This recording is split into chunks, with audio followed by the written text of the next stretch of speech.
Workout Inspiration. Lao Tzu, ancient Chinese philosopher, said that what a caterpillar calls the end, the rest of the world calls a butterfly. And this is so powerful to me because that caterpillar has to face death to become.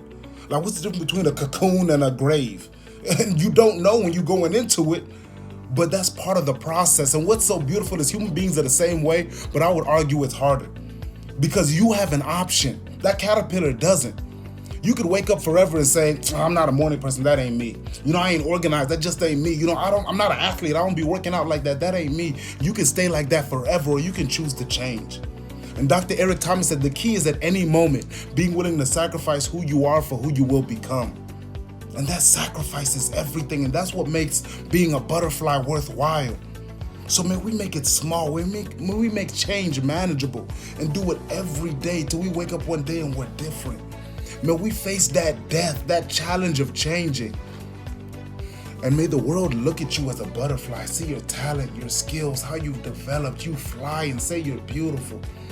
But more importantly, may you look at yourself and say you're beautiful. Not because of the colors on your wings, not just because you can fly, but because you paid the price to fly. Because you faced death, you looked at that cocoon and you said it's worth it. And make you wake up and say, my God, look what I've become. Let's get it today.